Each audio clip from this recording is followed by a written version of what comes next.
I could do a regular vlog today. I'm going to see George for 18k run this evening. I've got some other stuff planned, but instead I'm going to try something a little bit different.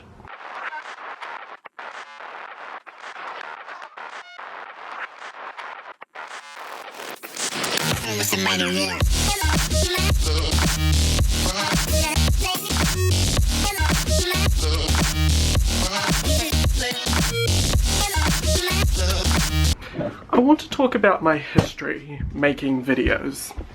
You know, one of the most popular questions I get is, why did I start vlogging? And I have an answer for that. I have like a, pre-scripted sort of answer that I give, but that's not the entire story.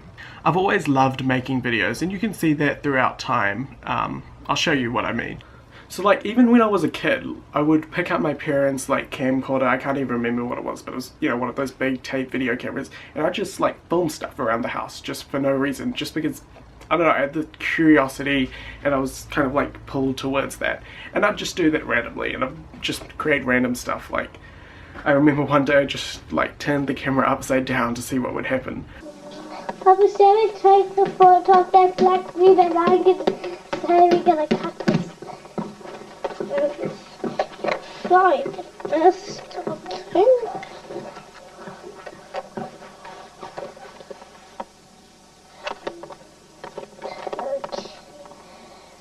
Can you see a black weed?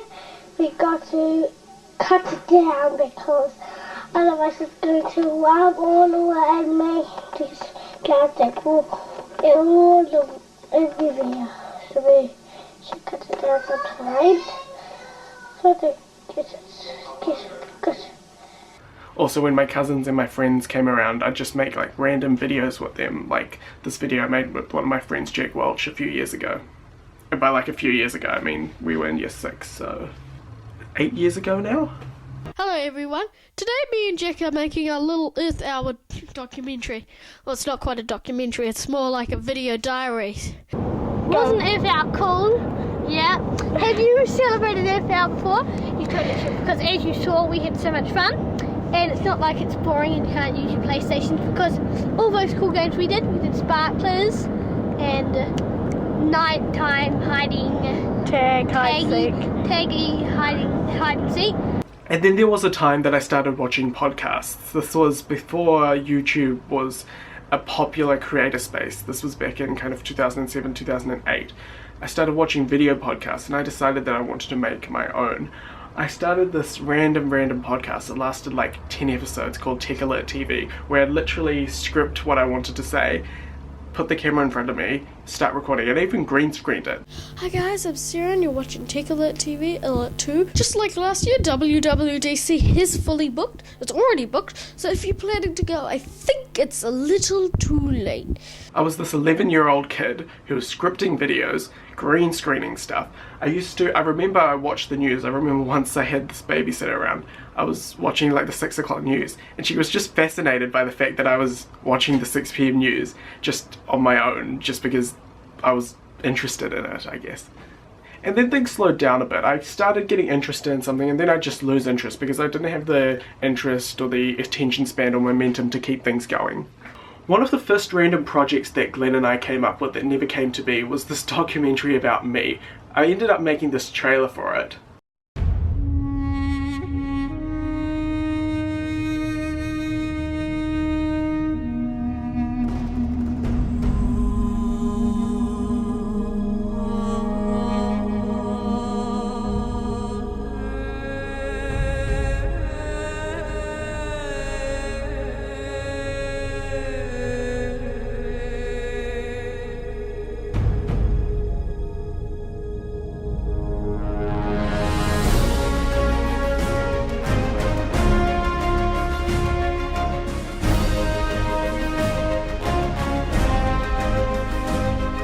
It was just like this random thing that we randomly filmed. It was actually kind of like a vlog back in year 9 or 10 on Glenn's iPhone 3GS. That thing wasn't even HD. And we'd just do it because it was fun. And sooner or later that fun was bound to turn serious. In the end of 2013 and early 2014, Glenn McConnell, Seb Kalinkum, George Barnett and I started a blog, Beehive Mandate. and we were going to write political commentary coming up to the election. But then one day Glenn came and he's like, oh, I set up this interview with this guy. It was an interesting guy. We never followed up on it, but we did this interview. And he's like, I want to make a video. And I had, hold on. This is a Canon 7D. This is our family camera. And it was just lying around, and I'd used it to make videos before, but never that much, like nothing that I ever considered worth keeping. And I keep all my footage now. And using that, we just showed up, we organised this interview, we organised a location, and we just showed up and we shot this interview with this guy. And from there we started to do more things. Probably our biggest break was when we came up with the concept for Word on the Street. Word on the Street, I've talked about it before, but it's a vox pop series where we go out onto the street, usually the Wellington waterfront or Cuba Street, and we interview people. And we just did that.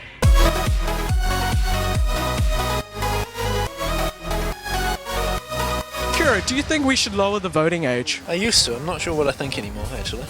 Growing up, when I was 16, I was quite passionate at 16, and I still think it's a relevant issue, but at the same time, going to university and stuff has opened up my eyes to some things I don't think a 16-year-old might have, but...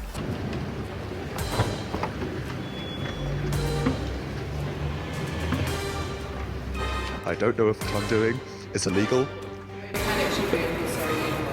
Oh, okay. I'm sorry about that. We just wanted to go to the Conservative Party conference.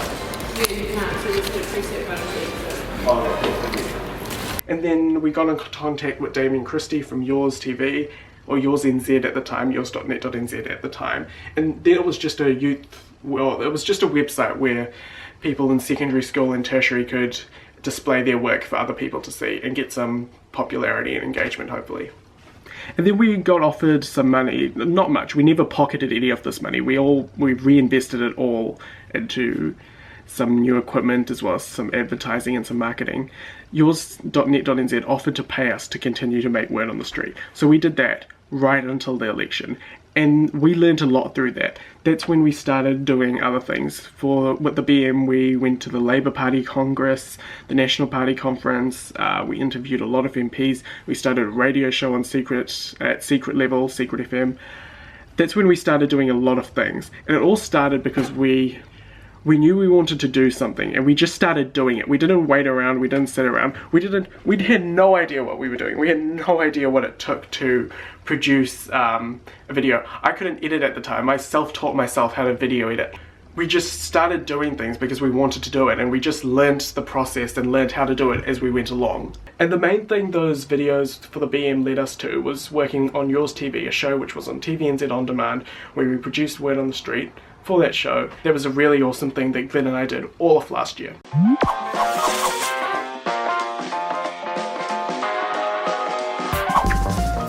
Kia ora and welcome to Word on the Street. This week we're talking about music. We all listen to music, but what kind of music are we listening to? This week on Word on the Street, we're talking about the possibility of legalising the weed, the marijuana, the ganja, the pot, the wacky backy. Let's find out.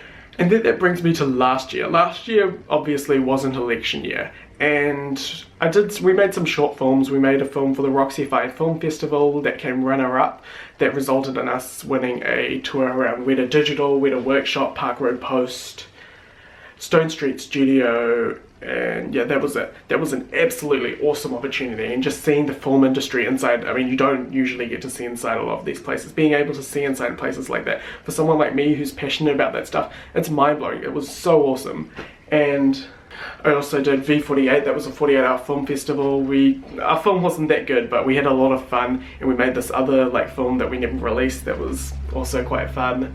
And essentially what I learned is that I love making videos, but I wasn't making enough of them because I didn't have enough things to make them out. I couldn't be bothered writing movie scripts. There were a lot of reasons, but they were all reasons, and they were reasons that were stopping me from making more videos. So I had myself in a bit of a dilemma. I had this desire and this thing that I really wanted to make more videos. I'd just pull my camera out and film stuff randomly that I'd never release, but I'd just do it because I enjoyed it. And I was in this dilemma where I wanted to make more videos, but I didn't have anything to make videos of. And that's when I started to think about vlogging. Some of you might know this, I'm a big fan of Casey Neistat. Casey Neistat is a filmmaker based in New York, and he's also a daily vlogger in New York. And I just love his videos, and I just thought, maybe I could start vlogging and just use that as an opportunity to make more videos, and not only just make vlogs, but learn more about how I can create videos and how I can do that. Because when you're doing something, when you're making something, you learn along the way, and by doing that again and again, you can learn more and get better at something, and that's really what I aim to achieve with the vlog. I also landed the perfect opportunity with school wrapping up. I really wanted to remember how school was, and that timing for like the desire to make more videos, and the fact that I got like really into Casey at that time, and the fact that school was ending, and that was something I really wanted to remember and was a really good thing for me to make videos about, so I can remember that. That like combination of timing was what started me vlogging, and I really loved it. In the whole of 2013 I would have made 0 videos. In the whole of 2014 we would have cut about 20 or 30 videos for the BM. In the whole of last year until I started vlogging I made about 5 videos. And then from September last year till now I've made 56, 57 vlogs. I'm really happy about that, and I don't want to stop. So this is the big announcement I was talking about in the title. From today, I'm going to start making a vlog every day for as long as I can. That might be until the end of the year, or that might just be until uni starts. But at the very least, I'm going to make a vlog every day until uni starts, and quite far into that, hopefully. Until now, I've kind of been vlogging, you know, sometimes I was vlogging like all week, but a lot of the time recently I was only vlogging like 2 to 4 days a week. And in the past week I've vlogged every day, and I've released I think episodes for the last 10, and I really want to continue that. So from today onwards there's going to be a vlog every single day for as long as I can make that last. I hope you enjoyed hearing that.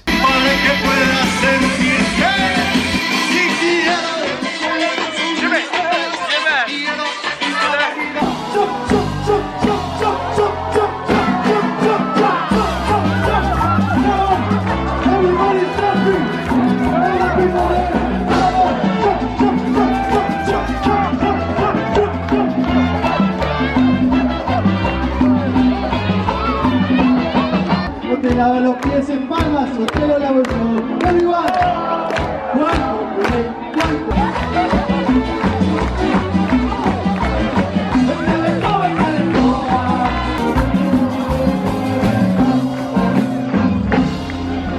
Thank you so much.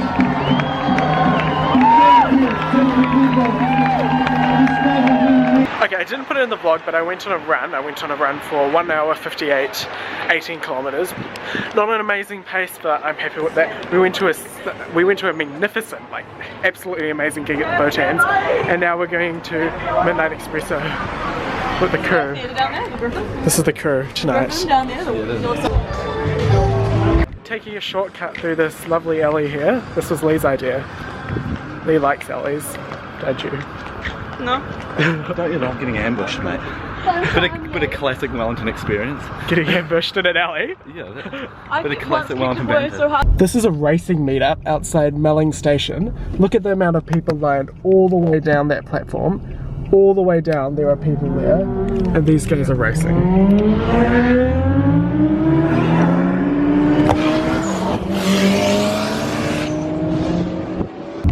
Look at the amount of cars there. Look at the amount of cars there. Definitely a legal street race at Melling Station. It is 1:45 AM. Wake up. Wake up.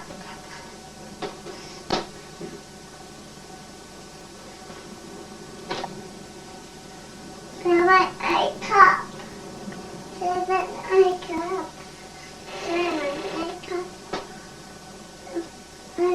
up.